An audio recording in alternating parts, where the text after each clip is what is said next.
Muy buenas a todos, bienvenidos un día más a un nuevo episodio de Ancast. Hoy hemos venido a la sede de Unión Editorial en Madrid y tenemos el placer de contar con Rafael García Iborra. Bienvenido, Rafael. Muchas gracias.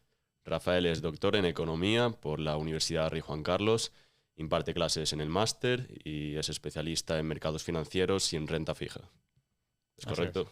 Perfecto. Muchas Genial. gracias por la Pues invitación. hoy vamos a hablar un poco del libro que tiene Rafael publicado con Unión Editorial, que tenemos aquí, Principios de Economía Financiera, donde vamos a investigar e indagar un poco en la economía financiera desde un enfoque austríaco, ¿no? Que notaba una falta de enfoque en este sentido, o por qué surgió un poco la idea del libro. Sí, la idea surgió básicamente porque, yo, como has comentado, profesionalmente he trabajado siempre en mercados financieros. Y pues debido a eso, yo también estudié economía en la carrera, pues sí que sabía un poco lo que era la economía, no en detalle, pero luego con el paso del tiempo fui aprendiendo más sobre economía financiera, los modelos básicos, digamos, de economía financiera, que son principalmente neoclásicos. Entonces, luego pues fui estudiando tanto profesionalmente como, digamos, por el lado académico, profundizando en este tipo de modelos. Y yo desde siempre me había interesado la economía, aprender un poco más, digamos, ir un poquito más allá de lo que daban en la carrera, y conocí por internet lo que era la escuela austriaca y conociendo pues eso, los principales autores. Entonces llegó un momento donde yo vi que había una doble falta, digamos, por un lado. Primero, los modelos neoclásicos, en mi opinión, no describían bien la realidad de lo que es proceso de mercado, de mercados financieros. Eran unos modelos que describían en mi opinión, de manera muy insatisfactoria, dejando de lado los conceptos para mí más importantes que aplican a la hora de entender el funcionamiento de los activos financieros. Y al mismo tiempo vi que la escuela austríaca era una escuela que tenía un enfoque que se adaptaba mucho mejor a finanzas, pero que no había desarrollado nada específico. Sí que en los escritos había alguna referencia pues, a bolsa, a ciclos, también bursátiles, crediticios, pero no había desarrollado una teoría financiera por ahí. Entonces la idea era esa. La idea que surgió fue, por un lado, una teoría financiera alternativa a la actual, que ya digo, en mi opinión no ayuda a comprender los fenómenos que son objeto de estudio.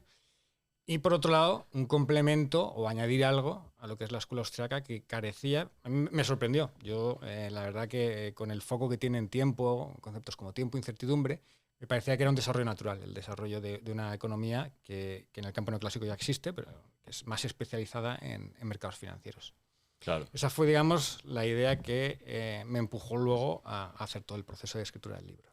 Claro, además el libro comienza siendo una tesis, ¿no? Que además estuvo dirigida por Huerta y codirigida por Rayo.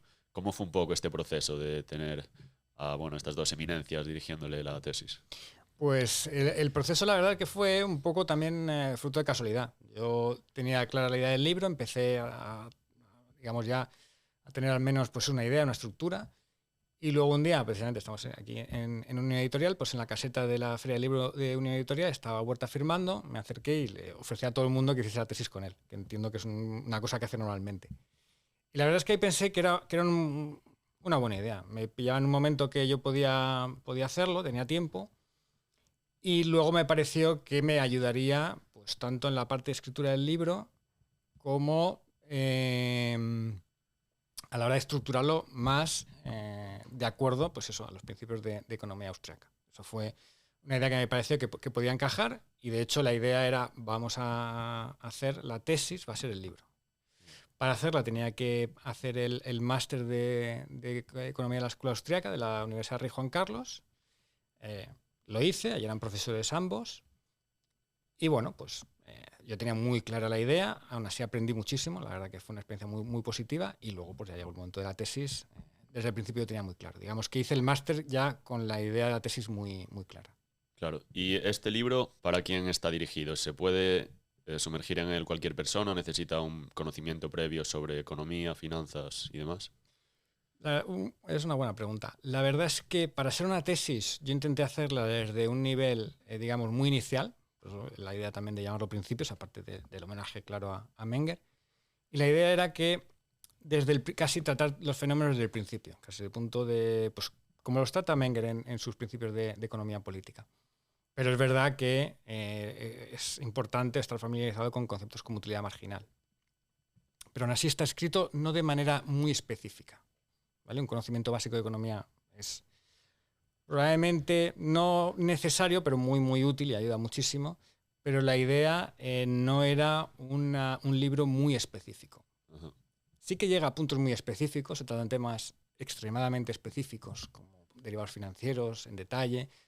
Más que nada, no como el foco central del libro, sino como un ejemplo de cómo se puede llegar a aplicar. Pero los principios, la base, que para mí es lo importante, que intenta sentar de economía financiera son a nivel pues, de conceptos básicos.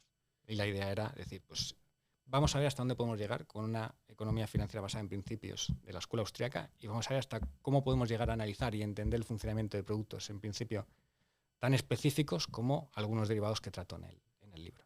¿Y en qué cree que mejora este libro algunos, igual de enfoque más neoclásico, relacionados con la economía financiera?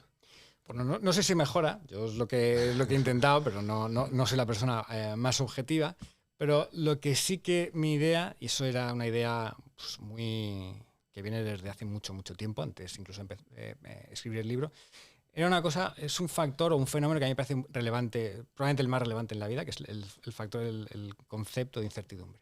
El concepto de incertidumbre al final probablemente es el que caracteriza la vida, y estaba directamente ausente en todos los modelos de economía. Y fue una de las primeras cosas que a mí me llamó la atención cuando empecé a estudiar, digamos, economía en la carrera, que el concepto de incertidumbre desaparecía. El empresario no tenía incertidumbre a la hora de montar su empresa, su proyecto empresarial, sino que simplemente era una cuestión de maximizar una serie de ecuaciones o funciones que ya venían dadas.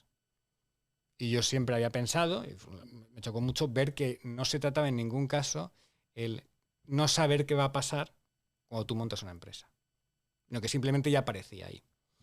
Una cosa que luego te vas acostumbrando, pero luego cuando empecé a trabajar, pues eso, siempre en trabajos muy relacionados con, básicamente, de mercados financieros, vi otra vez en el día a día lo que era la incertidumbre. Y entonces ahí me di cuenta de que ya de manera, digamos, práctica, que los modelos neoclásicos no te ayudan en ese momento, porque asumen que no existe lo que es el factor principal, que es la incertidumbre. Entonces yo puedo entender, o me parece fácil entender que haya pues, gente, profesionales que dedican a mercados financieros que sean keynesianos, que sean austriacos, pero es muy difícil alguien que realmente sea neoclásico. Porque el concepto neoclásico casi que implica que no existe ese trabajo. Entonces, una de las ideas que aparece, de hecho, ya en el primer capítulo y que acompaña durante todo el libro es la idea de incertidumbre, que va asociada a la idea de tiempo. Y la escuela austríaca es una escuela que se caracteriza por siempre tenerlo en mente, que es una de las ideas que a mí me gustan y por las que yo creía que tenía sentido usar unos principios de escuela austríaca. Claro, al final la incertidumbre es de lo más importante y estos modelos abstractos, muchas veces estáticos, no la tienen en cuenta, ¿no? Mientras que la escuela austríaca siempre tiene un modelo dinámico, aunque bueno, a veces hagan esto de la economía de giro uniforme, pero siempre es algo ficticio, ¿no? Pero normalmente siempre tienen eso en cuenta. Sí, y es que por eso es tan básico, la diferencia es tan básica, que la encuentras ya en la metodología. Al final, podrías decir que la economía neoclásica, de alguna manera, lo que quiere es analizar tan en profundidad el fenómeno que directamente quita lo más importante. Que eso es un tema, por ejemplo, que Hayek lo hablaba al hablar de la competencia. Pues es igual. O sea, como tengo unas herramientas tan potentes matemáticamente que quiero utilizar, estoy dispuesto a pagar como neoclásico el precio de asumir que no existe incertidumbre. No digo que está todo predeterminado, asumo que hay un mundo que está caracterizado por unos diferentes estados de la naturaleza, cada uno con su probabilidad, pero que es una probabilidad objetiva. Que es otra forma de decir, no hay incertidumbre. Austriacos, y no solo austriacos, hay, por ejemplo, aquí yo cito a Frank Knight, que es también una referencia en este sentido, o sea, se ha incluido dentro de la escuela austriaca el concepto de incertidumbre inerradicable. Es que es así. Entonces, si yo quiero entender el fenómeno de mercados financieros, si lo quiero entender de verdad, en mi opinión, no puedo quitarme la incertidumbre. Desde el principio, de hecho, tiene que acompañar todo el proceso. Entonces, era una de las ideas que ya incluso antes de decir quiero que sean fundamentos de economía financiera de la escuela austriaca, es yo quiero entender estos procesos. Y para mí la mejor manera es con unas ideas, unos principios que principalmente se encuentran en esa escuela. Y también quería preguntarle que cuáles cree que son los conceptos clave más importantes que debería de saber o aprender una persona que sea ajena a las finanzas en general, ¿no? O que si tuviera que poner una clase obligatoria en la escuela, ¿sobre qué temas trataría? Eso es una buena pregunta porque y una de las ideas también del libro es que nadie es ajeno a la inversión.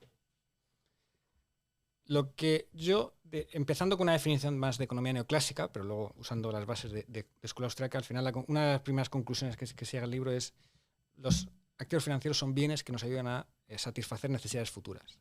Y eso es algo que le pasa a todo el mundo. Entonces, el tener un conocimiento básico no digo que tenga que ser el libro, sino aunque sea a nivel práctico, es clave porque todos tenemos necesidades futuras y todos explícita, implícitamente o consciente o inconscientemente usamos activos financieros continuamente. Entonces, es un conocimiento básico.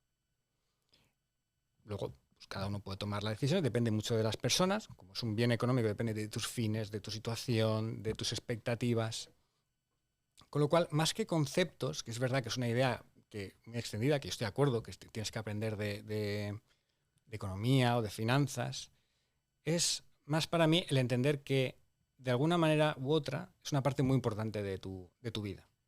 Y que por lo tanto, hay 1000 maneras, yo no creo que yo sea la persona para decir cuál, tienes que no tener una formación completa sobre el tema, pero sí ser consciente de que es algo que te va a afectar. Claro, es que mucha gente sale de la escuela prácticamente sin saber nada sobre el dinero. Y no hay ninguna asignatura tampoco que te ayude. Incluso yo tuve la asignatura, creo que de economía, pero te enseñan sobre todo contabilidad y temas que no se aplicaban a la vida real, ¿no? Eran todo abstracciones y cosas que no eran muy prácticas. Y yo creo que es un tema muy importante, ¿no? Porque al final trabajamos toda nuestra vida por dinero y no sabemos nada sobre el dinero. Exacto, y sobre el dinero o cualquier otro activo. Claro. Al final, muchas decisiones empresariales se hacen, empresariales individuales, se hacen que son decisiones financieras. Sí. Por ejemplo, comprarte una vivienda y pedir un préstamo. Sí. Eso es una operación financiera y ahí estás asumiendo unos determinados riesgos con un determinado objetivo y una idea básica o principal para mí, no ya los conceptos básicos que muchas veces sean pues, el tipo que es el interés compuesto, etcétera, sino la idea de que las finanzas son parte de la vida, aunque no te dediques a eso, aunque no te guste el tema, te afectan. Y cada cierto tiempo se van dando situaciones donde queda patente que ha habido gente, pues eso, que de primeras no diría que es alguien que está involucrado financieramente o que está haciendo operaciones financieras, porque sin saberlo las estaba llevando a cabo y en algunos casos muy arriesgadas. Claro, es lo de puedes ignorar la realidad, pero no las consecuencias de ignorar la realidad. Claro, tú cuando estás, yo qué sé, es que se me ocurren 1000 ideas, pero ha habido muchas situaciones donde no hay fraudes, sino operaciones que la gente ha asumido mucho más riesgo financiero del que sabía o quería saber. Entonces ya no es que aprendas a herramientas de gestionar riesgo, es que seas consciente de que lo estás tomando. Claro. Y asumas la responsabilidad que tienes ahí y luego ya la formación, hay 1000 opciones, muchísima literatura, hay muchísima información. O sea, eso yo no me preocuparía tanto en el qué aprender, sino el tomar conciencia de que al final es una parte integral de tu vida. Y por lo tanto, tener los conceptos que tú creas necesarios, pero siempre sabiendo que estás tomando. Y cuando tomes una decisión, saber que es una decisión financiera. Claro, actualmente está muy de moda eso de invertir, ¿no? Tienes que estar invertido porque si no, tu dinero está perdiendo valor. Y es verdad que el dinero está perdiendo valor porque tenemos una inflación que cada vez nuestro dinero vale menos. Pero ¿es la bolsa una opción? ¿Hay otras opciones? ¿Cada individuo debería más o menos, según sus circunstancias, elegir una u otra? ¿O cómo funciona? Una de las ideas, 2 ideas que yo diría son muy importantes en el libro. La primera es no se puede predecir, con lo cual no hay una mejor recomendación de inversión, nunca, a nivel general. Y luego la segunda es que al ser bienes que se usan para alcanzar necesidades futuras dependen de la persona. Cada persona tenemos unos objetivos en la vida o a medio plazo, no tienen por qué ser a largo plazo, diferentes. Una capacidad de tomar riesgo en el sentido de cuánto puedo yo asumir que me vaya mal, diferente. Y por lo tanto cada uno tiene es un mundo en sí mismo, es completamente diferente. Entonces, es muy importante antes de tomar una decisión, yo creo, conocerte en el sentido de saber objetivos y, bueno, lo que generalmente ya casi a nivel técnico se diría tolerancia al riesgo. Entonces, eso es mucho más importante que pensar que la bolsa es la mejor inversión, va a subir, siempre hay que estar invertido, depende. Eso, digamos, sería la última fase del proceso, en mi opinión. La primera fase es ¿para qué lo hago? ¿Qué objetivos tengo? Claro. Luego, ¿qué pasa si me va mal? ¿Cuánto me puede ir mal? ¿Cuánto puedo yo aguantar que me vaya mal? Porque, claro, por ejemplo, hay activos más volátiles como la bolsa en momentos dados, donde puede haber caídas grandes. Si tengo poca tolerancia al riesgo, no estoy convencido de estar ahí, a lo mejor me acabo saliendo en el peor momento. Por otro lado, a lo mejor mis objetivos son a corto plazo, mis objetivos más importantes. Y la bolsa puede que no sea la mejor opción. Puede irme bien, pero estoy asumiendo un riesgo de que no sea la mejor opción a corto plazo. Entonces, es que es una cosa, digamos, tremendamente personal. Y para mí depende mucho de la persona. Y es muy complejo. Por eso ya digo, más que conceptos básicos de todo el mundo, decir, pues, la frase típica de la bolsa a largo plazo sube más que los bonos. Es una frase que además yo saco en el libro para explicar que eso no tiene por qué ser siempre así. Que generalmente haya pasado algo no significa que siempre vaya a pasar, ¿vale? Que es, digamos, un concepto muy, muy básico. Y que por tanto no puedes confiar en eso si otros factores no te ayudan en esa decisión, en el sentido de tengo el tiempo suficiente para esperar, tengo los objetivos a largo plazo y la bolsa creo que es el activo que mejor se adapta. Claro, o sea, al final es cierto, según una cosa u otra puede ser acciones o bonos, aunque bueno, los bonos yo creo que son ilegítimos también, en parte porque estás financiando un estado. Bueno, puede ser, en ese sentido, pero eso ya sería, digamos, Sí, no, una una parte cosa ya, extra. No, pero bueno, de nuevo, pero eso es otro ejemplo. claro, algo personal Es también que puede. icono, pero es una idea personal. Claro. Es una idea personal que puede entrar a la hora de tomar tus decisiones. Y luego hay bonos emitidos por compañías. Sí, no, Hay mil eso- opciones. El mercado financiero, de hecho, uno de los temas que a mí me salió en el libro es que conforme yo iba escribiendo, llegó un punto donde pensaba, es que tal y como estoy usando las definiciones, no de manera deseada, sino, oye, pues usando conceptos de economía neoclásica, la definición de lo que es un activo, empiezo por un libro de economía neoclásica para que no sea un tema de diferencias de definiciones, pero si yo lo voy luego metiendo todo lo que he leído de escuela austriaca, si soy coherente, me sale que prácticamente todo es un activo financiero. Me sale que la vivienda es un activo financiero. Me sale que, por ejemplo, un ejemplo que con toda la inflación de 2022 se puso muy, muy en boga, que son los relojes de lujo, Sí. son activos financieros. Hay una nota a pie de página, porque también surgió en esa época que eran bolsos de lujo, como los bolsos de lujo se iban revalorizando y por lo tanto había noticias, pues no me acuerdo si era Reuters, Bloomberg, sobre cómo se iba moviendo el precio de los determinados bolsos de lujo. Y creo que es una consecuencia buena del libro en el sentido de que es así. Hay muchísimos activos financieros, más allá de los clásicos de pues, renta variable, renta fija, commodities. Es que muchas cosas, mientras a ti te permita alcanzar objetivos futuros, puede ser un activo financiero. Los habrá mejores y peores, dependen de sus características y de tus objetivos. Pero, ya digo, pongo el ejemplo, creo que era de bolsos de lujo. Sí. Que es, en principio, algo que a mí no se me habría ocurrido catalogar como activo financiero. Y acabando en un activo o un bien que siempre ha sido como objeto un poco de polémica sobre qué es o no qué es, que es el dinero. Que para mí es claramente un activo financiero. Tenemos ahí un libro, bueno, no, el libro sobre el oro lo dejamos ahí. ¿Qué opinas sobre el oro? ¿Cree que puede ser una buena inversión o en comparación a la bolsa? O... De nuevo, depende. Aquí hay un tema que me parece siempre muy interesante, que es el oro. Históricamente, en relación a la escuela austríaca, se ha considerado como un buen dinero. Creo que por las circunstancias, por el análisis correcto.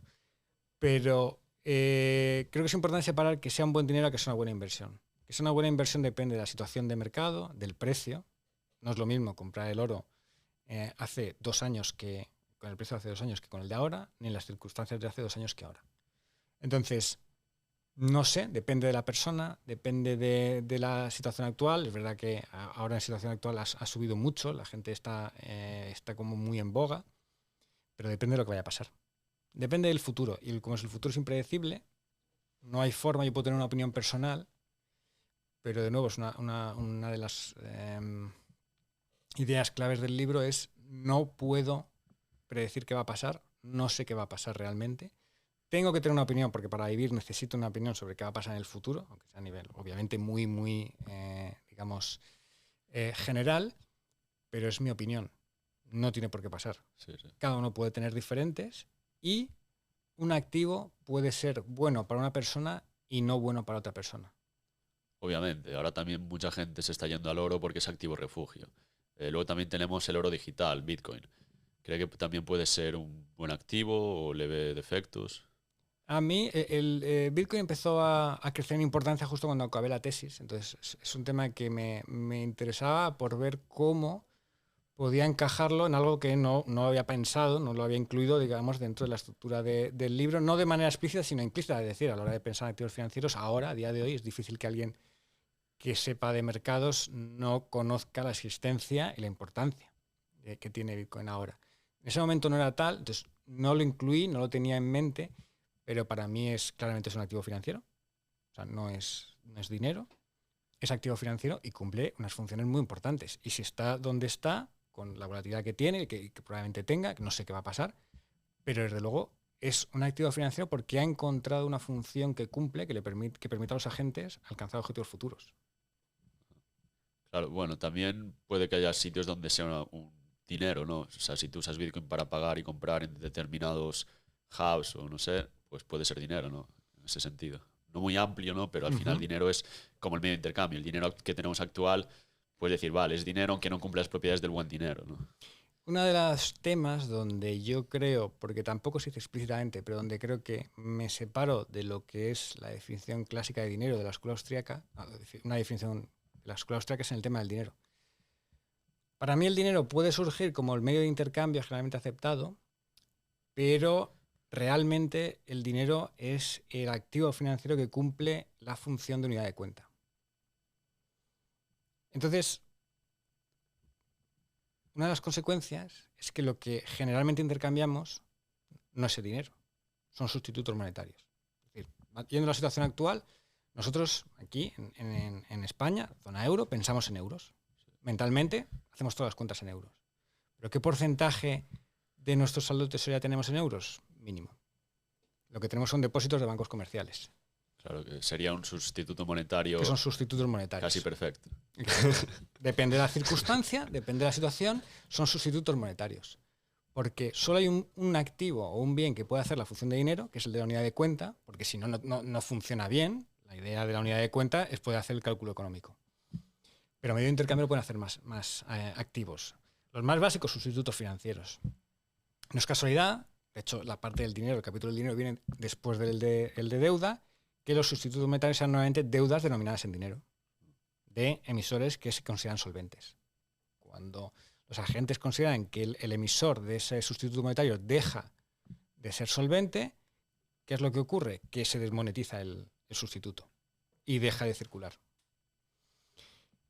El tema del Bitcoin es, en mi opinión, es un competidor monetario más que un sustituto, porque no está denominado, no es una deuda, su precio no varía directamente con el precio del dinero.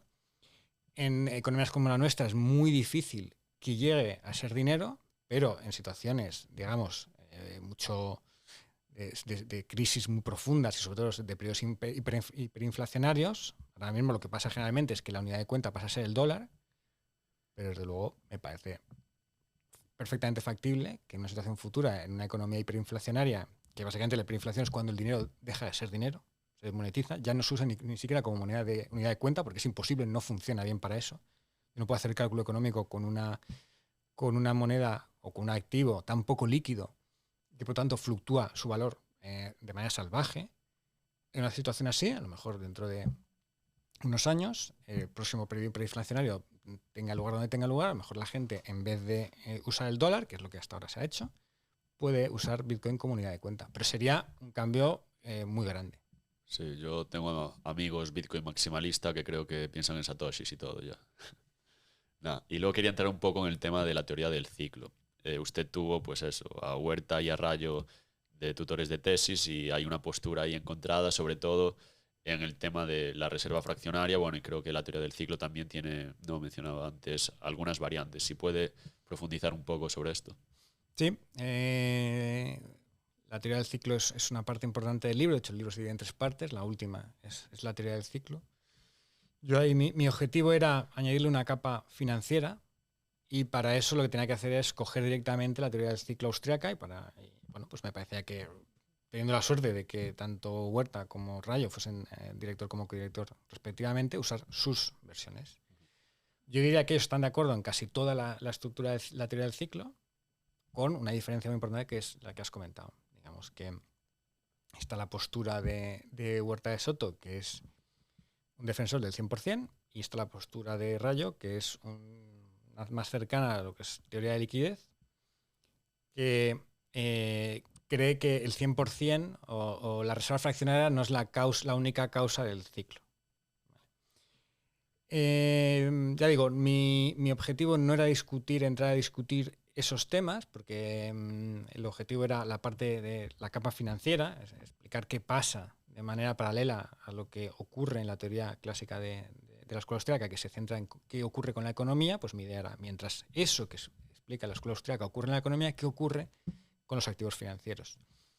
Pero es verdad que de alguna manera había que abordar el problema. Mi opinión, y bueno, es una cosa que se va desarrollando a lo largo del libro, es que la reserva fraccionaria es probablemente uno de los casos, o el caso más importante, creo que es más o menos las palabras que uso son, que es el caso más importante y significativo de descalce de plazos, pero no el único tipo de descalce de plazos que puede haber, y la teoría del ciclo se genera por un descalce de plazos y riesgos que está generado por una intervención estatal que distorsiona el funcionamiento del proceso de mercado. El proceso de mercado también funciona para que los agentes gestionen mediante sus precios, expectativas, qué activos financieros o a qué agentes financian, qué agentes no financian.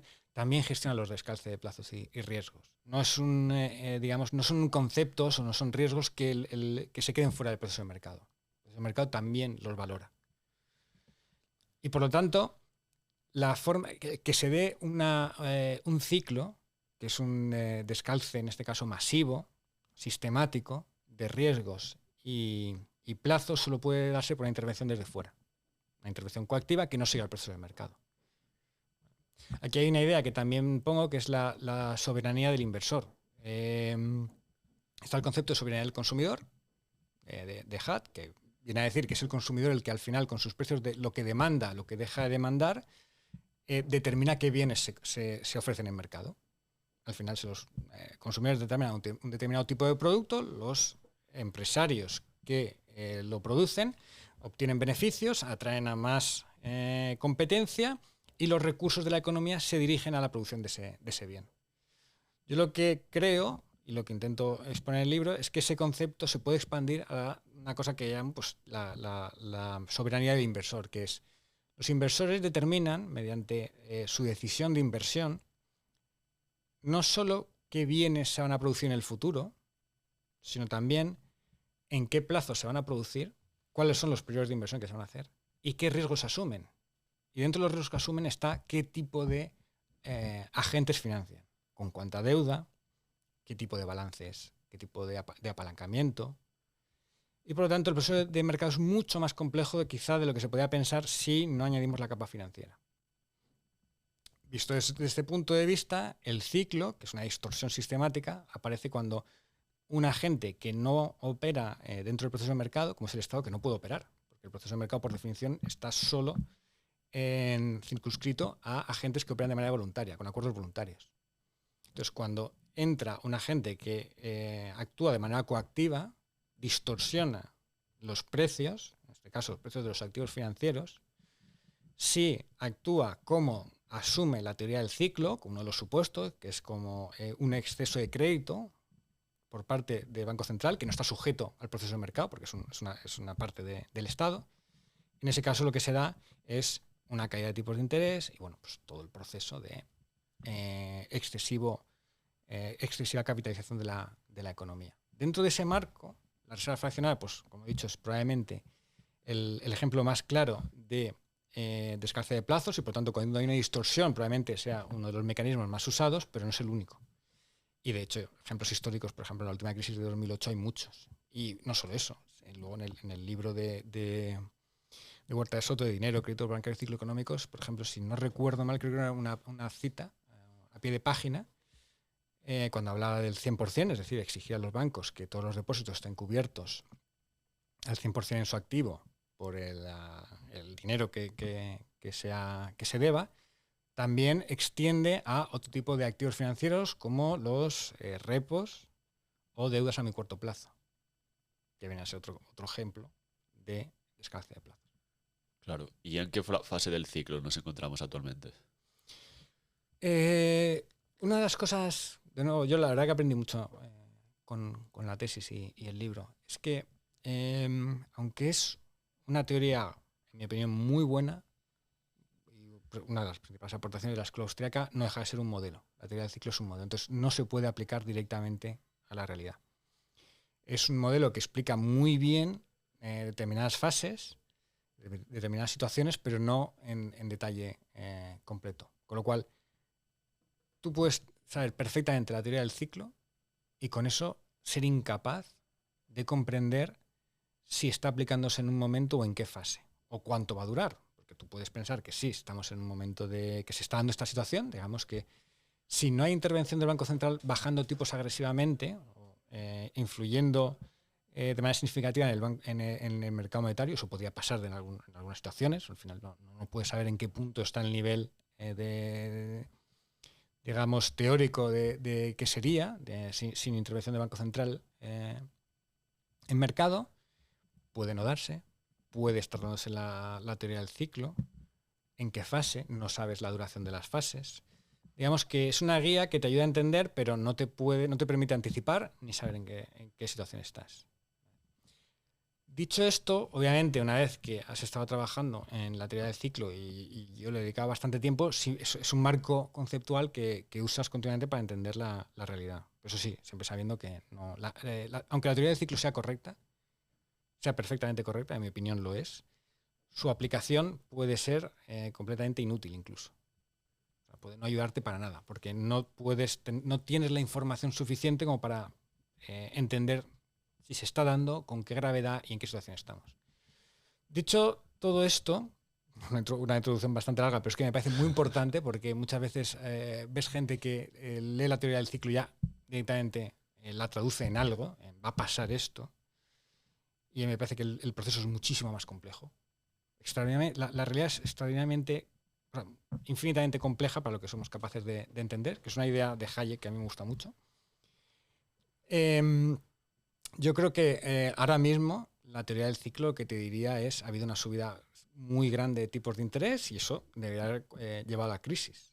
Estamos hablando de 2022, fue la subida de tipos de interés tanto zona euro como zona dólar y nos ha dado. Las economías ahora mismo siguen en una situación que es relativamente buena. Hay una opción, esto ya son opiniones personales, esto no es teoría económica, son opiniones personales mías, pero yo creo que aquí ha habido dos efectos importantes. Lo primero es el COVID. El COVID tuvo un efecto enorme en muchísimos agentes financieros, especialmente empresas, que reaccionaron de una manera que es muy, muy parecida a lo que yo describo que es la fase de la crisis financiera, asociada a, bueno, es la parte del crash, ¿vale? Cada fase, digamos, del ciclo económico, auge, crisis, depresión, yo le asocio tres conceptos financieros que no tienen por qué ir en paralelo, pero están relacionados. La fase del auge va con la burbuja, la fase de la crisis va con el crash, y la fase de la depresión con la demanda de activos seguros. Entonces, una de las características del crash es un crash de liquidez donde se ve la degradación de liquidez, los descartes de plazos excesivos que se han llevado a cabo, y los agentes lo que hacen es rápidamente reconstruir su liquidez, es decir, reducir su endeudamiento, aumentar la liquidez de sus activos, etc. Y eso es lo que pasó en el COVID. En el COVID hubo una demanda enorme. Bueno, más que demanda, un cambio enorme de mentalidad en las empresas, sobre todo en grandes empresas, de reforzar sus balances. Y de hecho fue una cosa pues eso, parecida a la que te puedes encontrar en una crisis financiera clásica del ciclo, que es un objetivo claro, por ejemplo, de reducir deuda en balances. Eso ha hecho que entremos en una fase ahora que con las empresas mucho menos endeudadas de lo que habría sido sin haberse dado el COVID. Y uno de los factores que yo digo que desde el lado financiero, lo que yo intento aportar a la teoría del ciclo, es que la teoría del ciclo austriaca, para el que no lo sepa, dice que explica cómo la estructura productiva se alarga, se capitaliza mucho, porque el Banco Central aumenta la oferta de crédito, los empresarios asumen que hay más oferta de ahorro, que la gente lo que quiere, los inversores, es invertir durante más tiempo y más recursos en procesos de inversión, y ellos lo que hacen es que lo van invirtiendo en procesos pues, que toman tiempo en llevarse a cabo. Eso no es así, eso es una distorsión de la información, porque el Banco Central ha intervenido en el proceso, y llega un momento donde los agentes lo que hacen es demandar ya los bienes de consumo, porque no quieren invertir a tan largo plazo. Los que hacen los empresarios se encuentran en una situación donde les demandan ya que devuelvan implícita o explícitamente los recursos que han tomado prestados, pero no pueden porque los tienen invertidos. Yo lo que añado a esa fase, a esa explicación o esos fenómenos que explica la teoría del ciclo es la parte financiera. Y ahí lo que digo es la inyección de crédito por parte del Banco Central tiene un otro efecto financiero, que es aumenta el endeudamiento, lo que implica que disminuye la liquidez de los agentes, es decir, hay exceso de descalzo de plazos y de riesgos en los balances. Con lo cual tú llegas a la fase del ciclo no solo con una estructura demasiado capitalizada, sino también con agentes demasiado ilíquidos. Y eso genera un doble impacto, la parte de crisis económica y la parte de crash financiero. Pero lo que hemos tenido con el COVID es un crash financiero significativo que ha hecho que ahora lleguemos a una situación con los balances mucho más reforzados. Esa es la primera razón que yo creo que hace que la situación actual no se amolde completamente a lo que es los supuestos del modelo. Y el segundo son los déficits fiscales. Estamos en una época, desde el COVID, con déficits fiscales masivos. No solo en la zona euro, también en Estados Unidos, que en términos de en relación a la tasa de empleo, es uno de los déficits fiscales mayores que ha habido históricamente. Es decir, normalmente con esta tasa de empleo, el déficit fiscal estadounidense era muchísimo más bajo que el que tenemos ahora. Entonces, por un lado tenemos el impacto restrictivo de la subida de tipos, pero por otro lado el impacto expansivo desde fuera por parte de déficits fiscales, que eso obviamente tiene un impulso a corto plazo para la economía, pero no sostenible. Claro, al final la deuda pública es ahora más que nunca en la historia. Luego también el problema del Banco Central, aparte de que nunca sabemos cuál es el tipo de interés de mercado, ya que el Banco Central lo fija. Pero bueno, al final que lo suba o que lo baje un poco tampoco tiene mucho impacto, siempre que sea un 0,5 o tal. Lo principal no es, por ejemplo, la compra de deuda pública que hacen los bancos centrales. Depende, al final es otro ejemplo bueno de por qué la teoría del ciclo al final es un modelo. ¿Vale? Es un modelo que se empieza a desarrollar hace ya prácticamente 100 años. Sí. Entonces los supuestos que es un buen ejemplo lo que comentas porque es un modelo que tienes que seguir desarrollando, porque el mundo va cambiando. Y muchos de los supuestos que se dieron cuando Mises desarrolló la teoría siguen dándose ahora y se darán siempre, porque son parte, digamos, de la economía en general. Otros, digamos, yo lo llamo supuestos institucionales, van variando. En su época, patrón oro, con bancos centrales, funcionaba de una manera. Sí. En la situación actual es mucho más complejo. Entonces, el tipo de intervención del Banco Central puede cambiar. Normalmente, manejar los tipos a corto es una de las principales herramientas, pero sí hemos visto que se han sumado muchos tipos de herramientas en los últimos, yo diría que desde 2008 hasta ahora. Entonces, sí que, aunque yo no uso o no añado nuevos supuestos en ese sentido de cómo puede influir el Banco Central, porque ya digo, mi idea era más añadirle una capa financiera a la teoría clásica, no cambiarla mucho, sí que estudio las diferentes consecuencias que tiene el hecho de que los bancos centrales ya no se ciñan a modificar los tipos a corto plazo. Y una de ellas, que viene de toda la parte que hago de análisis de liquidez de agentes, es que hacen que el balance del Banco Central sea mucho más ilíquido, porque tiene activos a mucho más largo plazo. Y eso imposibilita que ellos puedan funcionar de la misma manera para defender el valor de su moneda. Es decir, están degradando la liquidez de su balance, lo que significa que degradan la liquidez del dinero que nosotros usamos, que es el euro. Claro, al final estos bancos centrales modifican el tipo de interés, pero mientras que lo hagan muy poco y no de golpe del 5 al 10% como habían hecho, pero dejaron de hacer porque vieron todo lo que producía no debería tampoco de producir un efecto muy grave. Y luego también el tema de que los bancos ya no pueden quebrar, porque actualmente hay un depósito asegurado de no sé si son 100.000 euros o más, que te lo asegura el gobierno, y eso, claro, hace que la gente confíe más en el sistema. Luego la centralización bancaria, que cada vez hay menos bancos, y bueno, en España creo que hay 8 y hace unos años pues había muchísimos más. Entonces, claro, esta centralización también hace que sea muy difícil que quiebren, pero cuando se vea que el sistema está débil sí que puede ser una crisis mucho más, pues, no sé, fuerte. Sí, además, una de las ideas de nuevo de Hayek es que a mí me gusta mucho, es que tú no puedes saber lo que está pasando. El sistema, desde el punto de vista de la economía, finanzas, es tan complejo que es imposible que nadie lo conozca en detalle. Entonces, si las crisis, las distorsiones de alguna manera afectan negativamente, no a corto plazo, que es para mí una de las ideas más interesantes de la teoría del ciclo, es la distorsión a corto plazo no se ve. De hecho, incluso tiene impacto positivo en el sentido de lo que se ve. Pero va generando un proceso que es insostenible y que en algún momento salta.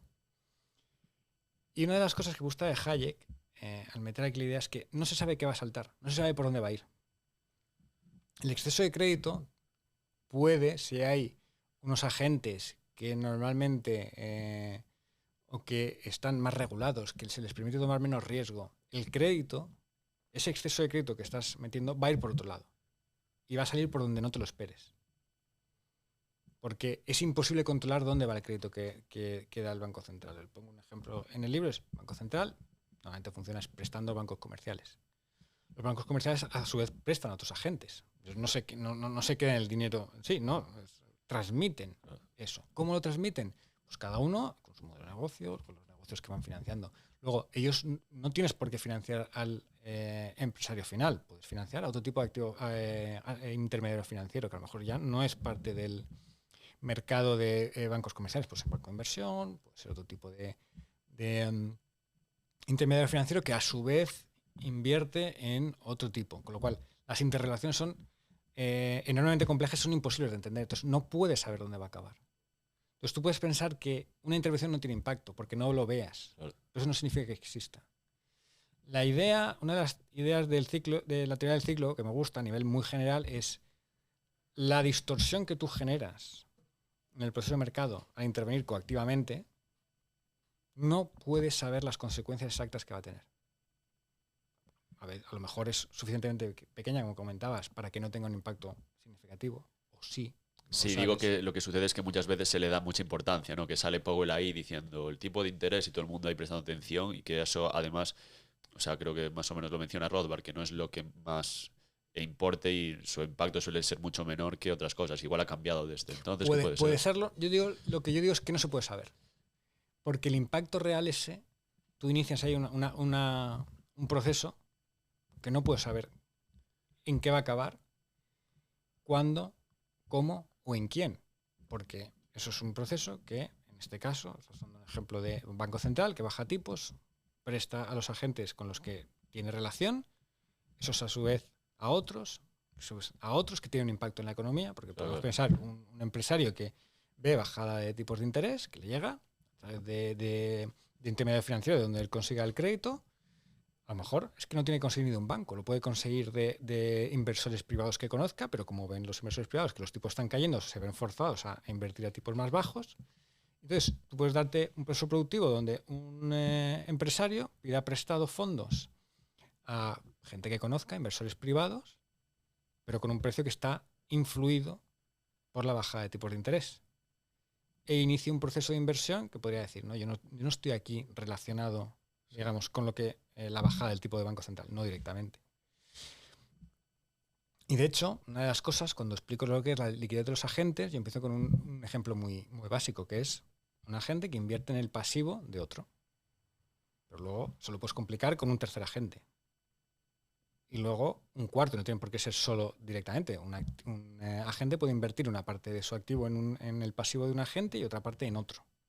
Y eso es a su vez en otros. De forma que lo que se genera es un proceso que es demasiado complejo de comprender, donde tú no puedes saber qué impacto va a tener un movimiento, que es una idea muy de Hayek. Es decir, tú no puedes saber todos los detalles, el impacto que van a tener. Lo único que puedes hacer es comprender algunas relaciones, entre ellas que sí que eso funciona con un proceso muy delicado de mercado que va vía precios que transmiten información y que cuando esos precios están distorsionados, la distorsión se va distribuyendo. Sí, obviamente lo ideal sería no hacer nada, ¿no? Ya que sabemos que prácticamente con cualquier intervención que hagas, pues vas a generar un efecto que igual a corto plazo no se note, pero a largo plazo pues se ve notando, y es básicamente lo que dice la economía austríaca, ¿no? Que toda intervención pues no, no va a hacer nada, igual por eso tampoco tiene mucho éxito. Pero bueno, al final yo creo que los bancos centrales con los tipos de interés sí que se puede saber un poco el efecto que esto tiene en la economía, porque una cosa es la fatal arrogancia de creer que lo sabes todo y otra la fatal ignorancia de creer que no puedes saber nada. Yo creo que sí que obviamente podemos aproximarnos un poco a la verdad, y hay que tener en cuenta que eso, que es muy complejo, pero que mediante el estudio y demás se puede más o menos decir esto tiene más impacto, esto no tanto, esto... Y eso es de hecho, el estudio de la economía, una de las partes del estudio de la economía. Es comprender qué pasa, qué relaciones existen en el proceso de mercado. Desde la idea más básica de la ley de la oferta y la demanda hasta modelos cada vez más complejos como la teoría del ciclo. Otra cosa es que, por cómo funciona, no los puedes usar para predecir qué va a pasar, pero luego sí para comprender. ¿Y qué haría usted, por ejemplo, para que no hubiese tanto ciclo, ¿no? Porque, por ejemplo, se dice que con una reserva del 100% habría igual algo de ciclo, pero no habría tanto. Bueno, luego ahí también Rayo puede decir, no, sí que habría ciclo. Además, no sé si podría explicar un poco. Mi idea general, en ese sentido, es que, sin llegar a tanta precisión, es que lo importante, y eso sí que creo que es así, es que el proceso de mercado ayuda a coordinar mucho más de lo que normalmente pensamos. Ya he comentado lo de la soberanía del inversor, pero el proceso de mercado está realmente en todo intercambio voluntario, incluso el de los activos financieros. Entonces, para mí es el ciclo casi que por constitución, por definición, viene por una intervención desde fuera. ¿Significa que el proceso de mercado es perfecto? No. ¿Que va a generar el mejor resultado? No, porque al final está formado por la interacción de expectativas y preferencias de personas, que no somos perfectos y no podemos saber qué va a pasar. Pero tiene una serie de mecanismos que ayudan a corregir los errores, como son el cálculo económico y los beneficios y las pérdidas empresariales. Eso es un mecanismo, probablemente el mecanismo más eficiente que hay, no para que no existan errores que se van a dar, sino para corregirlos lo antes posible y, lo que es importante, siguiendo las expectativas y las preferencias de los agentes. Claro, porque al final el principal problema del ciclo es eso, que se crea un clúster de errores porque los empresarios tienen una información incorrecta y alargan los procesos productivos de tal forma que luego no los pueden terminar, ¿no? Eso es básicamente lo que... Porque reciben información sobre qué tipos de inversión son las mejores y cómo llevarlas a cabo. Claro, y luego se dan cuenta cuando baja la marea que están desnudos. Y no sabes, por ejemplo, incluso proyectos empresariales pueden ser exitosos. Es decir, tú eres un empresario que sabe la teoría del ciclo, puedes pensar que hay momentos mejores o peores para invertir. Pero hay procesos empresariales que pueden surgir. El ejemplo que creo que pongo en el libro es Google. Que Google surgió en la burbuja de las .com, que era también un miniciclo austriaco por bajada de tipos de interés. Pero es un proyecto empresarial que fue tremendamente exitoso. Entonces tú como empresario no tienes por qué dejar de invertir en esa fase. Puedes incluso ser exitoso. ¿Por qué? Porque la teoría del ciclo de nuevo es un modelo que funciona pues, desde el punto de vista muy abstracto, muy generalizado. Entonces, no lo puedes aplicar y también te explica por qué, muchas veces en algún sitio he leído, si los empresarios saben la teoría del ciclo, no debería haber ciclo, porque anticipan lo que va a pasar. Es que es un modelo, pero nunca puedes tener los detalles, toda la información, no puedes centralizar la información. Otro tema de Hayek, que es no puedo centralizar toda la información de mercado de forma que yo sepa en qué fase estoy, en qué momento estoy, qué va a pasar, qué no va a pasar. Yo tengo que depender necesariamente, en una sociedad compleja, una sociedad extensa, de la información que me proviene de los precios. Y no sé hasta qué punto están distorsionados cuando hay intervención. Puede haber casos más claros, que tú tengas una convicción, pero el ciclo puede durar mucho tiempo. La teoría del ciclo no te dice que en un año va a acabar, pueden ser muchos. Sí. Entonces, es tan complejo que el conocimiento de la teoría del ciclo no evita que se dé. Sí, bueno, además también las ganancias son muy jugosas y un empresario no se puede quedar fuera de ejercer la empresarialidad. Aparte, hay una presión muy grande. ¿Quiénes son los empresarios exitosos en ese momento? Los que están llevando a cabo procesos que no se adaptan a las preferencias de los agentes. Sí, además que yo creo que también hay otro tema y es la responsabilidad limitada de las empresas, que bueno, para mí eso es un beneficio que les da el Estado que no debería de existir. Yo eso no lo sé porque me parece que es una forma de coordinación empresarial que podría ser perfectamente válida en una situación, digamos, con menos intervención estatal, no lo sé. Pero a mí me parece que o me parece que sería posible un acuerdo voluntario sobre eso sin intervención desde fuera. Eso me parece que sería menos, en mi opinión, menos relevante.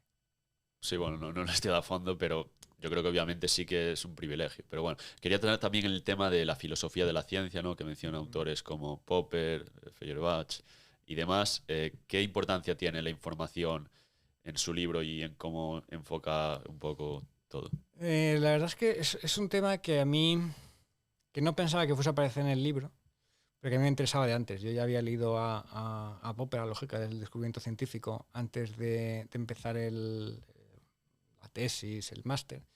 Y hubo un par de ideas que me parecieron muy buenas y que creía que en casi cualquier ámbito eran importantes. Una de ellas es que con conocimiento falible no podemos saber lo que es, no podemos saber porque es el problema de la inducción, básicamente, que es porque algo se haya dado hasta ahora, no significa que se vaya a seguir dando. ¿Vale?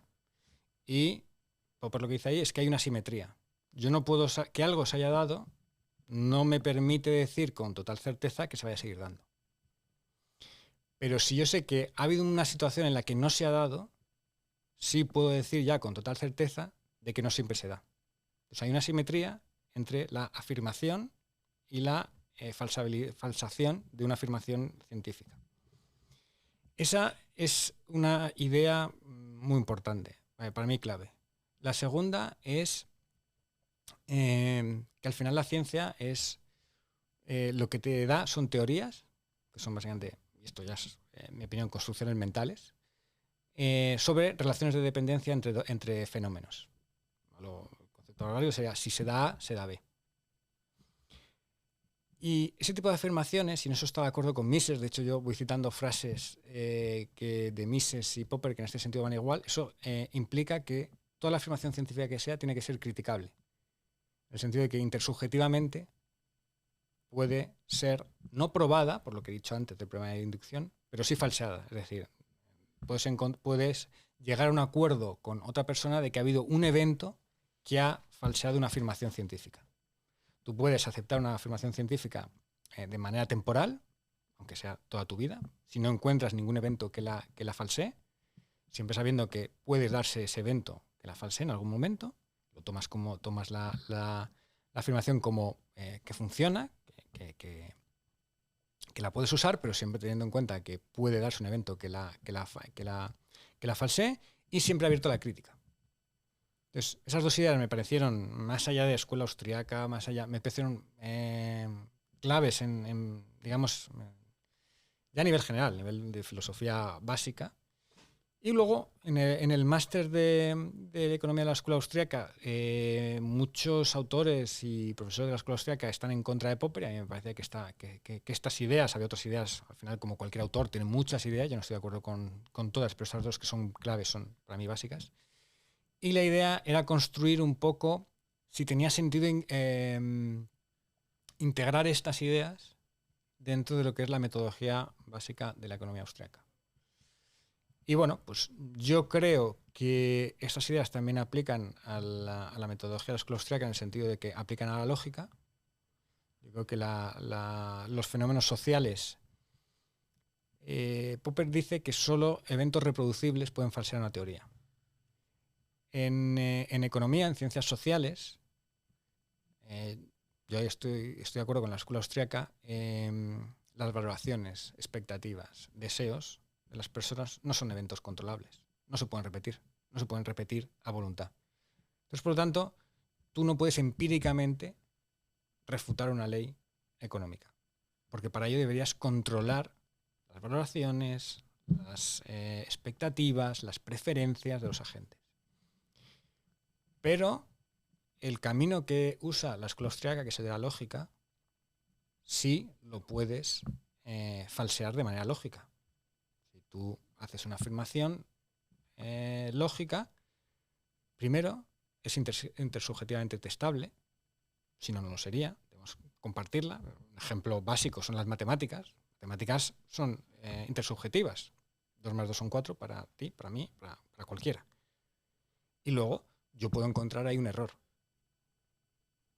Y el error, una idea lógica o una negación lógica también funcionaría como un evento reproducible que falsea una teoría. Las ciencias sociales al final usan la lógica, pero necesitan supuestos del mundo real. Entonces, otro punto muy importante de la economía austríaca, hay un punto que yo aprendí en el máster estudiando metodología con Philippe Bagus, es la diferencia entre qué supuestos usa la economía austríaca, o algunos autores, y la economía neoclásica. El caso paradigmático es Milton Friedman, que dice en un artículo, de alguna manera, no explícitamente así, no tan tajantemente, pero que no importa usar supuestos descriptivamente falsos si las predicciones de la teoría funcionan. De la escuela austríaca, la postura, digamos, implícita es: los supuestos son abstracciones de la realidad, yo no puedo conocer la realidad en detalle, las teorías científicas son abstracciones de la realidad, necesito supuestos, pero no pueden ser supuestos que contraigan la realidad. Porque si lo son, las teorías que saco son teorías que me explican mundos que no son reales, situaciones que no son reales, y por lo tanto no me van a ayudar a comprender la realidad. Si son pequeñas abstracciones, si las diferencias son pequeñas, por ejemplo, pues el proceso de formación de precios de la escuela neoclásica y austríaca es básicamente el mismo. Conforme vas avanzando y más supuestos hay, más se van diferenciando las conclusiones. Entonces, esa es la primera, para mí, la aportación básica de Popper. Yo creo que se puede integrar dentro de la economía austríaca, dentro de la metodología, y la mejora. La basa en esas dos ideas que he dicho básicas. Y bueno, luego no los incluí aquí, pero sí que estuve leyendo porque me interesaba mucho, y 2 autores, que eran Thomas Kuhn y Paul Feyerabend, creo que siempre se me olvida el apellido, que son ya, digamos que son críticas a Popper, pero que me parecen autores realmente en un sentido compatibles, en el sentido de que Popper desarrolla estas 2 ideas que ya he comentado, que me parecen que son las piezas fundamentales. O sea, el conocimiento, filosofía del conocimiento, para mí se basa en esas ideas. Y luego Popper lo que ya intenta es, digamos, determinar de alguna manera cómo tienes que investigar, qué tipo de leyes se pueden hacer, cómo es el proceso histórico en el que se reconstruye. Y estos 2 autores lo critican mucho en esa parte. Yo estoy completamente en ese sentido de acuerdo. Y de hecho, quitando estas 2 ideas, repito, yo la idea de Feyerabend de anarquismo metodológico, de todo vale, estoy de acuerdo, porque hay un factor subjetivo muy grande a la hora de decir, por ejemplo, que investigamos, que no investigamos, cuando decimos que vamos a dejar de estudiar en un paradigma científico, porque una refutación no implica que dejes de estudiar, significa que has encontrado un problema. ¿El problema es lo suficientemente grave como para cambiar todo el paradigma o seguimos con este paradigma? ¿Hacemos un pequeño cambio o hacemos uno grande? Entonces, eso son decisiones subjetivas. Entonces, al final, la metodología que queda o que me ha quedado es, digamos, una mezcla de diferentes autores, no todos de la escuela austriaca, pero que creo que se puede adaptar muy bien a la escuela austriaca por 2 factores. Lo primero es un requerimiento de que el conocimiento sea intersubjetivo, que sea universal.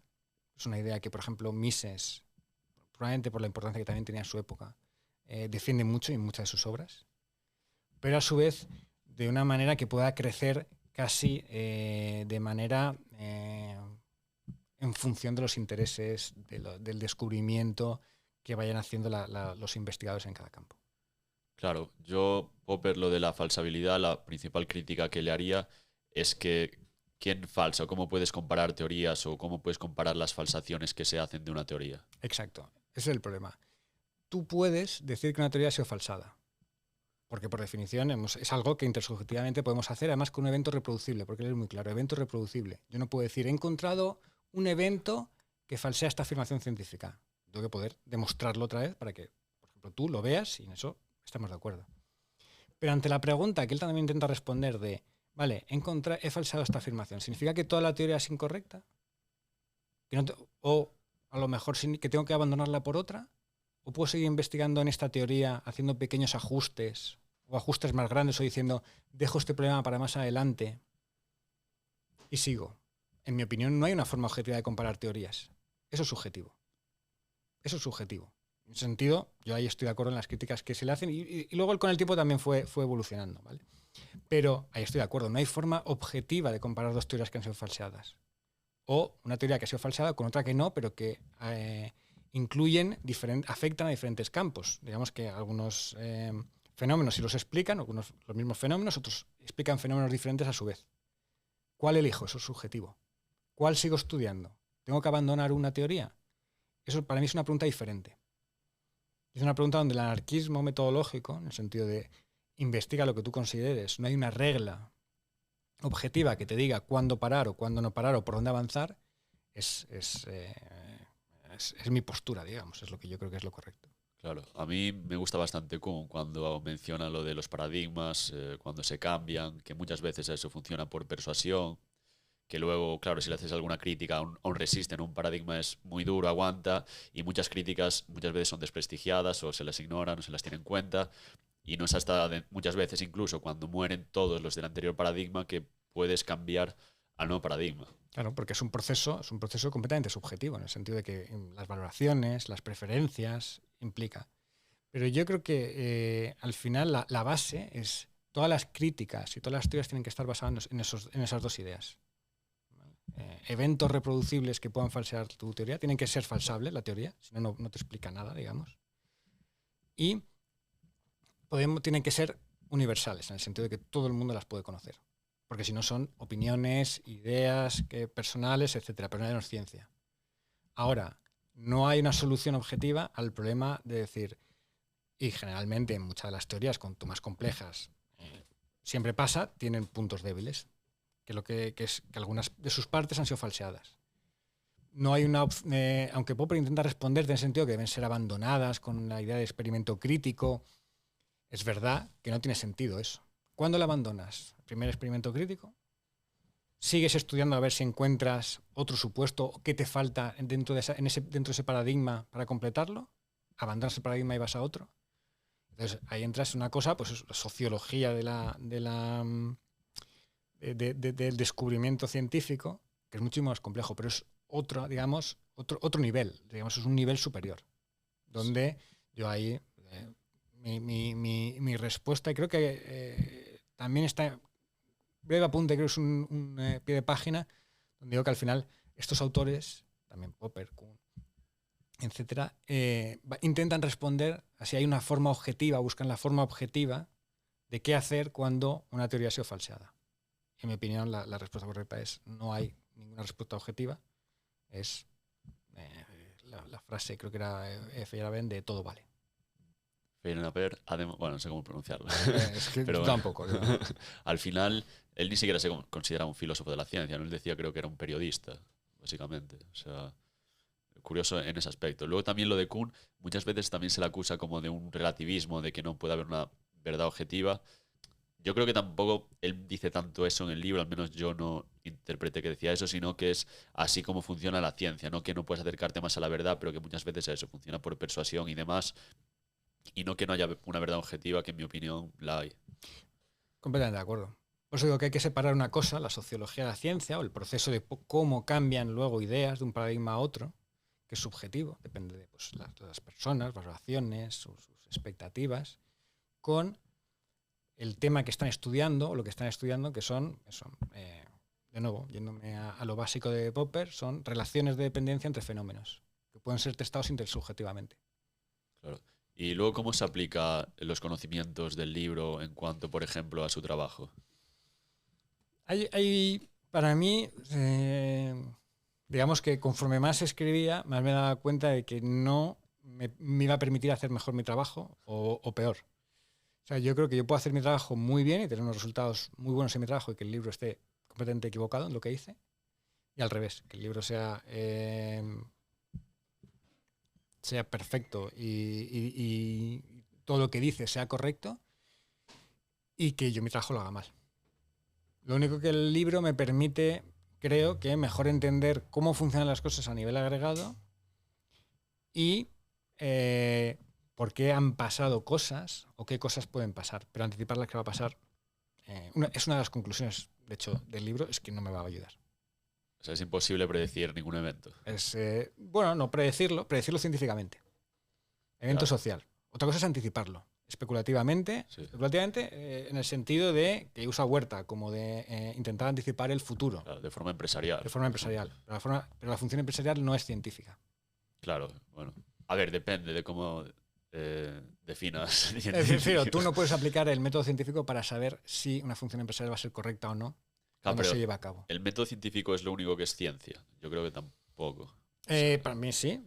Otra cosa es que no es la única forma de reducir la incertidumbre. Lo que digo en el libro es que como la incertidumbre es básica, pues la herramienta que tenemos para reducir incertidumbre es la ciencia y obviamente el empresario de ahora sabe que hay un montón de relaciones, de teorías físicas, químicas, económicas que te ayudan a llevar a cabo tu función empresarial, porque eso sabes que funciona, pero no te permiten saber si vas a triunfar en tu idea de empresa, pero no es la única fuente o la única herramienta que tenemos para reducir incertidumbre. Claro, La otra son las instituciones.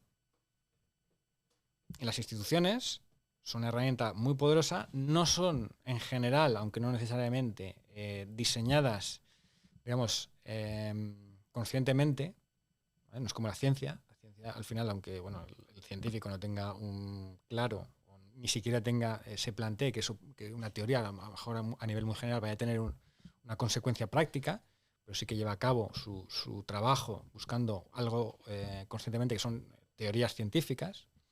Las instituciones surgen de manera, de nuevo, escuela austriaca, que es una escuela que abarca muchos campos. Las instituciones surgen de manera no centralizada y son otra herramienta para reducir la incertidumbre. Yo digo, la incertidumbre es ineradicable, pero no es total. Claro. Sí, pero bueno, al final el método científico también es algo subjetivo, porque lo crea una persona, pues de forma que dices, hace esto, más o menos, y puedes estar más o menos de acuerdo, pero tampoco es objetivo, ni para mí eso no es la ciencia. Además, se puede aplicar también mejor pues, a las ciencias naturales, yo creo que muchas veces a las ciencias sociales donde es inaplicable. Yo lo que intento es esta idea de Popper que digo, que la desarrolla con ciencias empíricas en mente. De hecho, yo critico, en el libro digo que él la aplica también críticamente a ciencias sociales, no se puede aplicar, porque empíricamente tú no encuentras eventos reproducibles. Es decir, la misma definición de Popper hace que sea inaplicable, en mi opinión, a ciencias sociales, aunque él lo haga. Pero la idea de ser teorías intersubjetivamente testables, sí que te permite aplicarlo a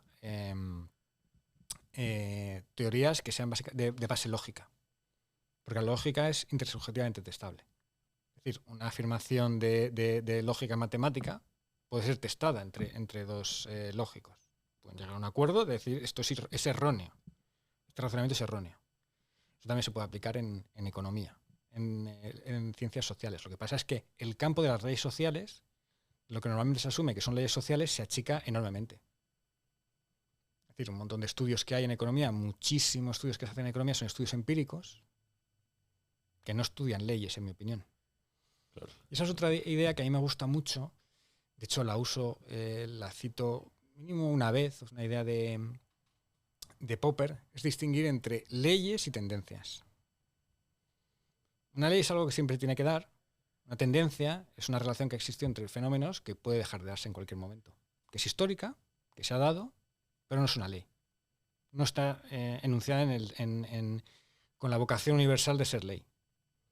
Entonces, mucho de lo que se estudia ahora, y eso en economía financiera es mucho más, porque hay muchos datos que se pueden usar para ver tendencias, qué ocurre, qué relación ha habido entre un activo y otro, que no ya de manera profesional, sino también académicamente se hacen muchos estudios, son tendencias, no son leyes. El campo de leyes sociales es mucho más reducido. Claro. Y de nuevo, es una idea que a mí de Popper me gusta mucho, porque la típica de la bolsa a largo plazo sube más que la renta fija. Eso es una tendencia. No hay una ley científica, económica, que pueda demostrar lógicamente que eso vaya a ser así. De hecho, ha habido algunos periodos largos donde eso no ha sido así. Los dividendos no mienten.